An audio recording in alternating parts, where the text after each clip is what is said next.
शांति।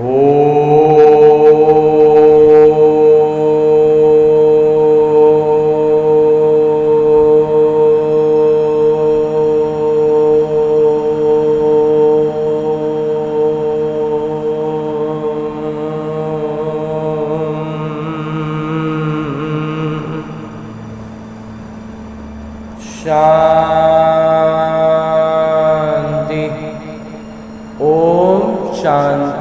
बाबा बाबा ओम शांति।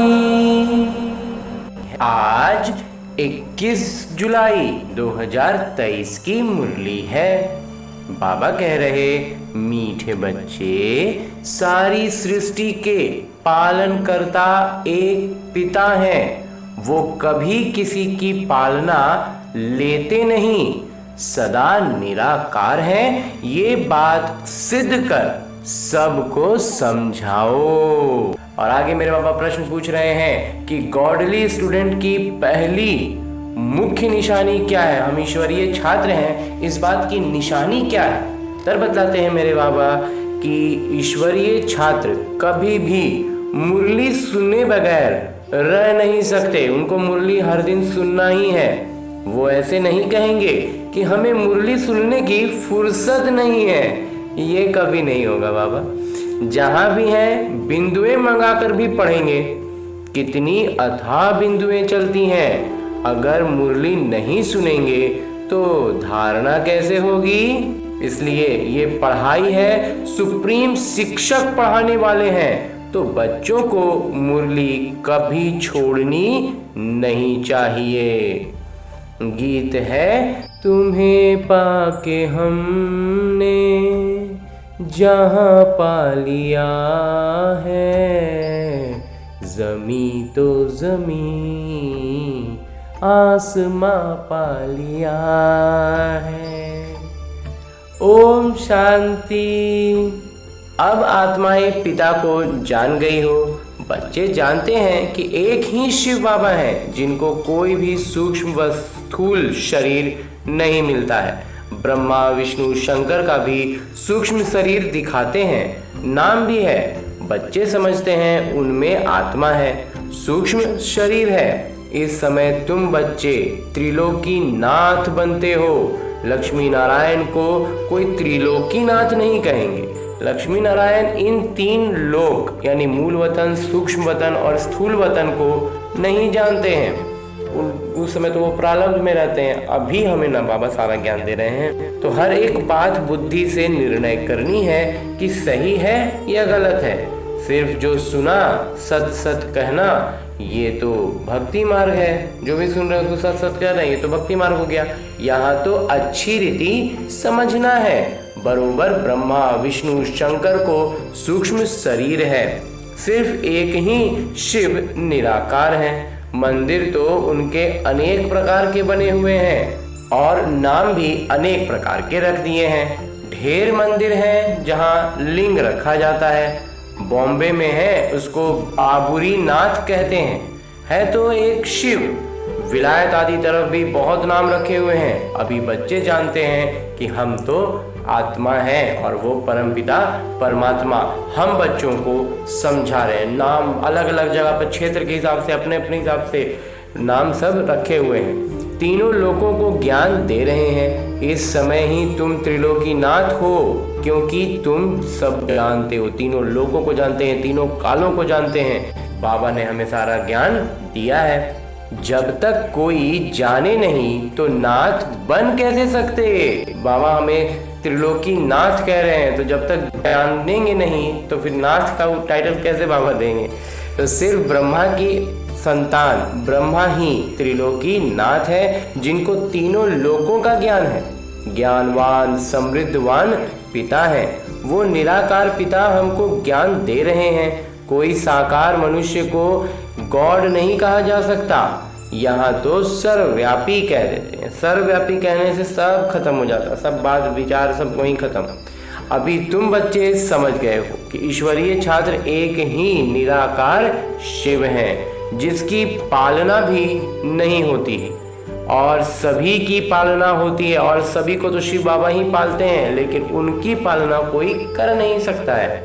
तो आत्मा छोटे शरीर में आती है, गर्भ में तो अपना अंगूठा चूसती है। शिव बाबा को अंगूठा ही नहीं है तो जो चूसना पड़े। तो शिव बाबा कहते हैं मैं तो गर्भ में ही नहीं जाता हूँ, और सब तो गर्भ में जाते हैं, फिर उनकी पालना भी होती है। माँ जैसे खाना आदि खाती हैं, कोई खट्टी चीज खाती हैं तो उसका असर बच्चे पर पड़ता है, तो बच्चे को नुकसान होता है। शिव बाबा पूछते हैं हमारी तुम पालना कैसे करेंगे? हमको तो कहते ही हैं सारी सृष्टि के पालन करता, तो मेरे ऊपर कोई है नहीं। इन बातों को अच्छी रीति समझना चाहिए। इनको पूरा गहराई से समझने से बुद्धि की स्पष्टता बढ़ती है। विचार सागर मंथन कर बिंदुएं निकालनी चाहिए। बरोबर शिव बाबा बाबा है, पिता है, उनको माशूक भी कहा जाता है। सभी मनुष्य मात्र आशिक हैं उस एक माशूक के। तो तुम सब सजनिया हो और वो साजन ठहरे। साजन है निराकार, कोई साकार व आकार को साजन नहीं कहा जा सकता। सभी के माशूक एक ही निराकार बाबा है। निराकार आत्माएं अपने माशूक को याद करती हैं। याद क्यों करती हैं? जरूर कुछ न कुछ तकलीफ है। सभी भक्त भगवान को याद करते हैं। ये आशिक माशूक निराकार हैं। वो जो साकारी आशिक माशूक होते हैं उन्हों की भी महिमा है, और वो बहुत थोड़े होते हैं। एक दूसरे के शरीर पर फिदा होते हैं। शुरू में तो शरीर को ही देखते हैं ना, तो उनका कोई विकार के लिए प्यार नहीं होता है। लेकिन जिनका भी नाम हुआ है ना, लौकिक में जो आशिक माशूक होते हैं उनमें भी जो प्यार होता है ना, वो विकारों से परे होता है, तब उनका उतना नाम हुआ है। जो विकार वाले हैं वो तो भरे पड़े हैं, उनका कोई नाम नहीं होगा। सिर्फ एक दूसरे को देखते रहते, देखने बगैर सुख नहीं आएगा। शरीर को याद करते हैं, याद तो लेकिन उस शरीर से ही करते हैं। तो कहीं भी बैठे रहेंगे समझेंगे हमारे सामने माशूक खड़ा है। जिसको प्यार करते हैं उसकी हमेशा हर पल हर बात में लगता है कि वही सामने खड़ा है। दूसरे आदमी में भी उसी को देखते हैं। ये होता है अपना प्यार का स्थिति। तो उनको साक्षात्कार होता है क्योंकि वो पवित्रता का प्रेम है। उस प्रेम में पवित्रता होती है। तो शरीर को भी शोभा होती है ना, तो उससे शरीर की भी शोभा हो जाती है, विकार के लिए नहीं। एक दूसरे को देख खुश होते हैं। विकार की भावना जहाँ भरी फिर उसमें खत्म हो जाएगा। वो प्यार में वो प्रेम वाली बात नहीं रह जाएगी। खाते हुए उनकी याद आए, बस खाना भूल जाएंगे।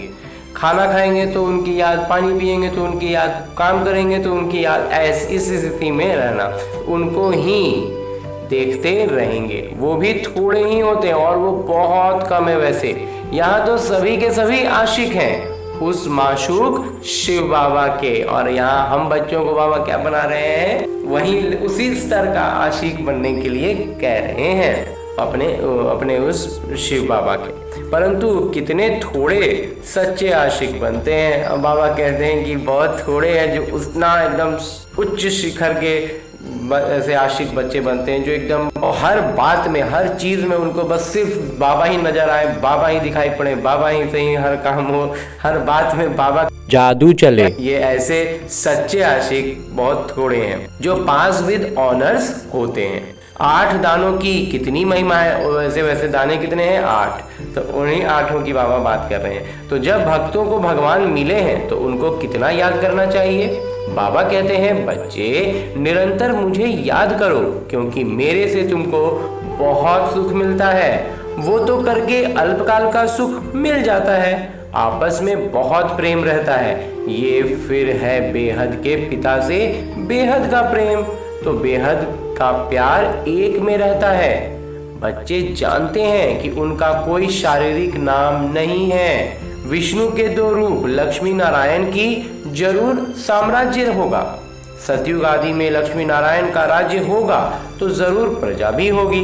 बुद्धि भी कहती है सतयुग आदि में इतने होंगे, फिर वृद्धि होती जाएगी, धीरे धीरे फिर बढ़ते चला जाएगा। तो सतयुग आदि में लक्ष्मी नारायण का राज्य था। बरोबर जमुना के कंठे पर राधे कृष्ण की राजधानी थी। गंगा जमुना आदि ये तो बहुत नदियां हैं, नदी किनारे रहते थे। ये जो दिखाते हैं कि सागर में द्वारिका डूबी, आदि ऐसी कोई बात, इस तरह की और जो भी बातें बताई जाती हैं वो सब कुछ भी है नहीं। न कोई सागर के किनारे देवताओं के गांव होते हैं। ये तो बम्बई थोड़े ही होगी, ये बम्बई नाम की तो चीज ही नहीं होगी। अभी ये तुम्हारी बुद्धि में है।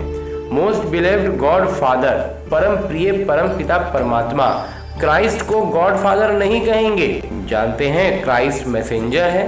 वो तो कहते थे कि मैं गॉड नहीं हूँ, तो परमपिता परमात्मा ने उनको भेजा है। आते हैं निराकारी दुनिया से, उनको गॉड फादर नहीं समझते, प्रिसेप्टर समझते हैं। हिंदुओं को पता ही नहीं है कि हिंदू धर्म कब और किसने स्थापन किया। हिंदू धर्म तो है ही नहीं, ये धर्म वास्तव में है ही नहीं। ये नाम हमें अलग से पकड़ा दिया गया, हम उस नाम को पकड़ करके खुश हो रहे हैं। आदि सनातन देवी देवता धर्म है। आदमशुमारी जनगणना में अगर हमसे पूछते हैं तो हम कहेंगे हम तो ब्राह्मण हैं। इस समय हम कोई हिंदू थोड़े ही हैं, इस समय हम हैं ही ब्रह्मा मुख वंशावली ब्राह्मण। परंतु तुम भल ब्राह्मण धर्म बताएंगे, वो फिर भी हिंदू में ही डाल देंगे। वहाँ स्वर्ग में तो आदमशुमारी होती ही नहीं, क्योंकि है ही एक देवी देवता धर्म। जो हमारा नाम ही बदल दिया जाता है, हमारा धर्म ही बदल दिया जाता है, तो हमें पता भी नहीं चलता और हम वास्तविकता में दूसरे धर्म को पकड़े हुए रहते हैं। और हम चूंकि हम इसको पकड़ते हैं जोर से कि ये मेरा अपना धर्म है, ये मेरा अपना नाम है, तो पूछने की दरकार ही नहीं। यहाँ बहुत धर्म है इसलिए पूछते हैं। ये सब बातें बाबा बैठ समझाते हैं, तो बुद्धि से बाबा को याद करना है। वो है ही निराकार और उनका एक ही नाम है। ब्रह्मा विष्णु शंकर के भी आकारी चित्र देखने में आते हैं। शिव का कहाँ है? समझते भी हैं कि ये भगवान है। हम अपने को भगवान कहला नहीं सकते। आत्माएं तो पुनर्जन्म लेती हैं, ऐसे नहीं कि बाबा भी पुनर्जन्म लेते हैं। बाबा पुनर्जन्म नहीं लेते। बाबा एक ही बार इस संगम युग पर आते हैं, अवतरित होते हैं। अभी तुम तीनों लोगों को जानते हो और तीनों कालों को जानते हो, इसलिए बाबा कहते हैं कि तुम्हारा नाम त्रिलोकीनाथ नाम रखा है। जानने वाले ही नाथ हुए। तुमको अब त्रिलोकी का ज्ञान है। तुम ब्राह्मण ही जानते हो और कोई भी जान न सके। सतयुग में यह ज्ञान ही नहीं रहता, ये सिर्फ तुमको मिलता है, इसलिए तुम्हारा नाम बाला है। दिलवाड़ा मंदिर में शिव आदि देव आदि देवी और तुम बच्चे हो, क्योंकि तुम अभी सेवा करते हो। बाबा आते हैं पतितों को पावन बनाने, तो तुम बच्चों की मदद लेते हैं। बाबा कहते हैं जो जो मेरे मददगार बनते हैं उन्हों को तो मैं जानता हूँ। ये तो कोई भी समझ सकते हैं कि जिसकी एवज फिर तुमको स्वर्ग का मालिक बनाते हैं। बाबा उनको निजी तौर पर एकदम बोलते हैं ना, जो जानते हैं, तो फिर तो उसको स्वर्ग तो मिलना ही मिलना है। तो स्टूडेंट सब एक जैसे तो नहीं होंगे। अब छात्र हैं तो सब का अपना अपना पुरुषार्थ रहेगा ही। तो शिव बाबा की दुकान है मनुष्यों को देवता बनाने की। फिर उनमें नंबरवार है लोग, तो जो आएंगे वो अलग अलग तरह के आएंगे। तो महारथियों का सेंटर जरूर अच्छा चलता होगा, समझेंगे अच्छे सेल्समैन है। दुकान में सेल्समैन ही लोग अच्छे हैं, उनका सेंटर अच्छा चलेगा। तो शिव बाबा के सब दुकान है। सब दुकान किनकी है? शिव बाबा की। तो तुम अविनाशी ज्ञान रत्नों का व्यापार करते हो। ये बाबा कितना साधारण है, कितना फर्क है सच और झूठ का। सच बतलाने वाला तो एक ही पिता है, बाकी सब झूठ ही झूठ है, बड़े ते बड़ी झूठ। जो श्रीमत देने वाले परम पिता परमात्मा को सर्वव्यापी कह देते हैं, सबसे बड़ा सबसे मूलभूत जो गड़बड़ कर देते हैं ना, उसके बाद फिर उसके ऊपर की हर चीज़ गड़बड़ ही बनेगी जब आधार ही गड़बड़ हो गया। और वो बात क्या है कि बाबा को परमपिता परमात्मा को सर्वव्यापी कहते हैं। आगे तो पहले तो बेअंत भी कह देते थे। रावण कौन है, कब से आया है, ये भी कोई नहीं जानते। रावण को वो लोग त्रेता में ले गए हैं, श्री कृष्ण को द्वापर में ले जाते हैं। सतयुग को जानते ही नहीं। राम सीता थे त्रेता में, वहाँ रावण की तो बात ही नहीं। रावण की तो बात उठ ही नहीं सकती है। मतलब जब जहाँ राम रहेंगे, जहाँ राम का देवताई गुणों से संपूर्ण मनुष्य होंगे, वहाँ रावण का तो सवाल ही नहीं हो सकता। सब यहाँ की बातें हैं, सब अभी संगम की बातें हो रही हैं। अभी इस संगम पर हमें हमारे जो देवताई गुणों को हम उभार रहे हैं और जो उसको उभारने में जो तकलीफ हो रही है वो है रावण। वो रावण उनको निकलने नहीं दे रहा, उनको जीतने नहीं दे रहा। जैसे ही वो राम जीतेंगे तो वो सतयुग की स्थापना हो जाएगी।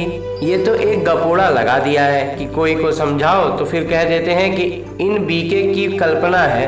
अब बच्चों को समझाया गया है कि बिंदुएं निकलती हैं वो धारण करनी है। जहाँ भी हो बिंदुएं मंगाकर पढ़ना चाहिए, ऐसे नहीं कि फुर्सत नहीं है। अरे ईश्वरीय छात्र कहे हमको फुर्सत नहीं तो उनको क्या कहेंगे?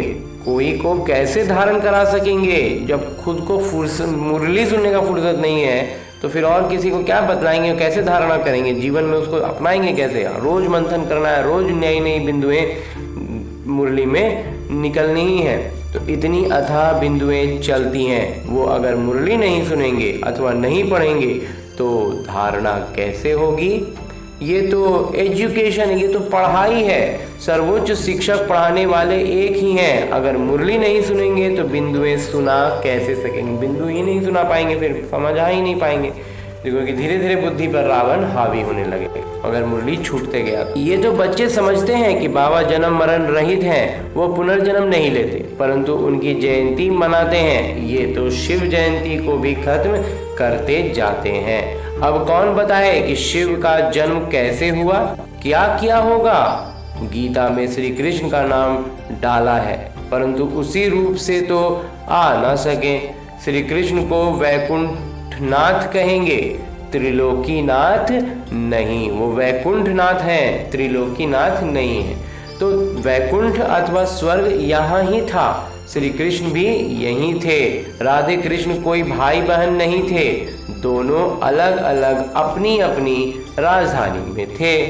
बच्चों ने साक्षात्कार किया है कैसे स्वयंवर होते हैं। बाबा ने शुरू में तुमको बहुत बहलाया था, अकेले ही अंदर भट्टी में पड़े थे, कोई मित्र संबंधी आदि से नहीं मिलते थे, तो बाबा ने बहुत दिखाया, फिर भी बाद में तुम देखेंगे। और फिर जब अंत होगा ना तो बाबा कहते हैं फिर बंद में भी बहुत दिखाएंगे। समझेंगे हम जैसे वैकुंठ में बैठे हैं। अंत के समय मनुष्य हैरान होते हैं, बहुत आफतें आनी हैं। इनको कहा जाता है अति खूने नाहक। बहुत दर्दनाक सीन गुजरेगा और बाबा कहते हैं उनको हमें देखना होगा। तो तब देख पाएंगे हमारी स्थिति जब अचल अडोल रहेगी, हम खुद पर नियंत्रण में रह पाएंगे। साक्षी दृष्टा होकर के देखने के लिए अभी से हमें अभ्यास करना है। दुनिया नहीं जानती, ऐसे भी नहीं कि वो सरकार कोई मत लेगी। अभी तो सबका विनाश होना है। तुम अविनाशी पिता से अविनाशी पद पा रहे हो। भल प्रजा में आए तो भी अहो सौभाग्य, वहाँ सुख ही सुख है। स्वर्ग में एंट्री भी मिल गया ना तो सुख ही सुख है, यहाँ तो दुख ही दुख। अब बाबा पढ़ाने आए हैं तो पढ़ना भी चाहिए ना। भल काम है हथ कारडे दिल यारडे। बाबा एक से एक बातें बतलाते हैं। बुद्धि योग बाबा के साथ लगा हुआ हो, गृहस्थ व्यवहार में रहते हुए याद उनको करना है। अरे बाबा स्वर्ग का मालिक बनाते हैं, क्या समझते हो? छोटा मोटा बात है। 21 जन्म राजाई करते हो, राजा का पद मिलता है 21 जन्मों तक, कोई फिक्र की बात नहीं। और राजा भी आज के जैसा राजा नहीं, एकदम पूरा बेफिक्र वाला। तो यहाँ तो देखो मनुष्य को कितना फिक्र रहता है। कोई पद पर हो उसको भी फिक्र है, जो पद पर नहीं है वो भी बेफिक्र नहीं है। तो वहाँ फिक्र होता ही नहीं। तुम वहाँ प्रारब्ध भोगते हो, परंतु वहाँ ये भी पता नहीं पड़ेगा कि हम प्रारब्ध भोग रहे ना, ये भी बात पता नहीं रहेगा। बस सुख है तो है, सुख भोग रहे। ये ज्ञान तुमको अभी है कि हम अविनाशी पिता से वर्षा ले रहे हैं, फिर स्वाभाविक रूप से हम राजधानी का वर्षा लेते रहेंगे। ऐसे नहीं कि दान पुण्य करने से राजा बनेंगे, नहीं। इस समय के पुरुषार्थ की वो प्रारब्ध है। अभी जो पुरुषार्थ करेंगे उसका प्रारब्ध वो मिलेगा। तो कितना पुरुषार्थ करना चाहिए जिससे 21 जन्म की प्रारब्ध बनती है। 21 जन्म का प्रारब्ध मिल रहा है तो समझ अपने आप में भी हमको मंथन करना चाहिए कि कितना उसके लिए हमें पुरुषार्थ करना पड़ेगा। वहाँ पुरुषार्थ प्रारब्ध की बात होती नहीं, ना वहाँ पुरुषार्थ की बात होती है और ना प्रारब्ध की बात होती है। वहाँ तो कुछ जानते ही नहीं है ना, एकदम मस्त रहते हैं वहाँ कोई अप्राप्त वस्तु ही नहीं है जिसके लिए पुरुषार्थ करना पड़े, सब धनवान है। यहाँ मनुष्य पढ़ते हैं कि हम जज बने, डॉक्टर बने, वहाँ तो ना जज न डॉक्टर आदि होते, वहाँ कोई पाप करते ही नहीं है, वहाँ ना कोई चोर चकार होगा ही नहीं, कुछ भी गलत नहीं होगा वहाँ पर। तुम सारे विश्व के मालिक बनते हो, कोई बात की परवाह ही नहीं रहती है, अन्न आदि पर पैसे लगते ही नहीं है। यहाँ भी बाबा के होते 8-10 आने मन अनाज मिलता था, तो उनसे आगे क्या होगा। अब जब बाबा थे उस समय तक तो 8-10 आने में 1 मन अनाज मिल जाता था, तो उस समय सतयुग में क्या दाम लगेगा अनाज का। इसलिए बाबा कहते हैं कि अब तो कितनी महंगाई है, अर्जुन महंगाई और बढ़ेगी, फिर सस्ताई हो जाएगी। जब सतयुग आएगा तो पूरा सस्ताई हो जाएगा। नाटक अनुसार सब कुछ तुमको मिलना है, उनकी मदद से तुमको राजधानी मिलनी है। 2 बंदर लड़ते हैं तो मक्खन तुमको ले लेना है, तुमको मिलता है। दुनिया थोड़ी ही जानती है कि तुमको पढ़ाने वाले कौन है, ये है भी गुप्त वेश में। तुमको एक क्षण में वैकुंठ की राजधानी दे देते हैं। खुदा दोस्त की कहानी है ना, ये महिमा बाबा की है। अच्छा, मीठे मीठे सिकिलदे बच्चों प्रति मात पिता बाबा का याद, प्यार और आशीर्वाद। रूहानी बाबा की रूहानी बच्चों को नमस्ते। हम रूहानी बच्चों की ओर से रूहानी बाबा को याद, प्यार और प्रणाम। धन्यवाद बाबा, धन्यवाद। मुरली के लिए भी धन्यवाद और इस अनूठे अलौकिक ब्राह्मण जीवन के लिए भी बहुत बहुत बहुत धन्यवाद बाबा। धारणा है कि अच्छा होशियार सेल्समैन बन अविनाशी ज्ञान रत्नों का व्यापार करना है।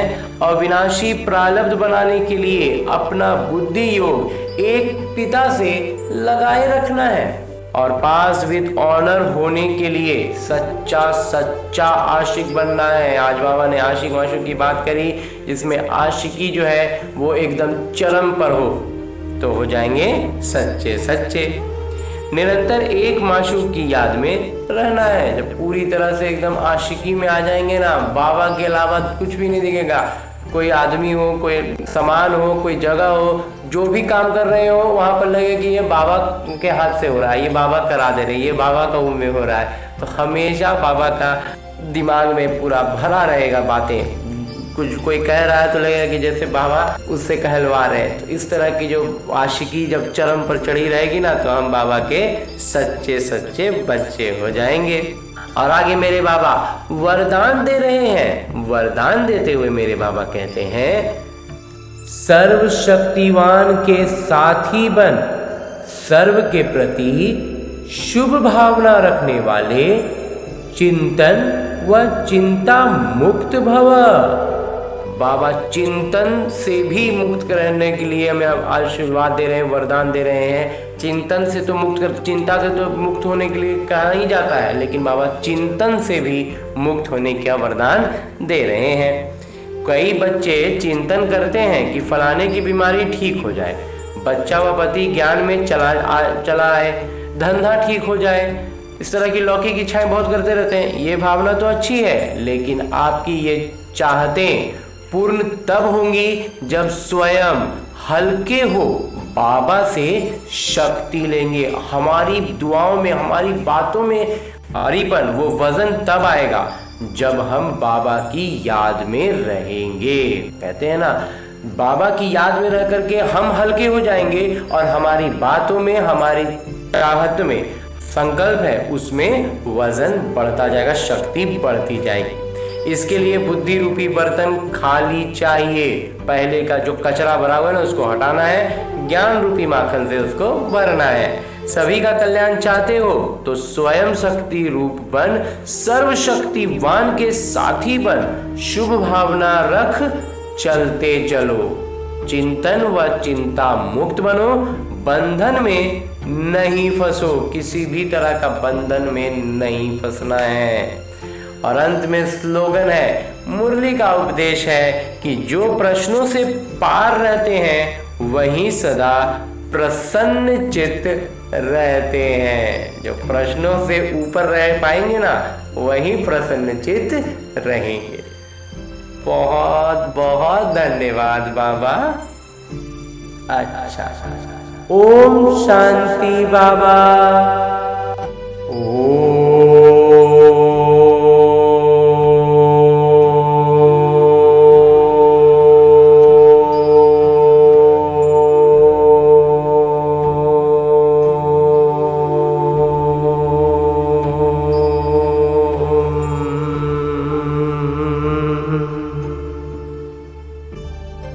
शांति।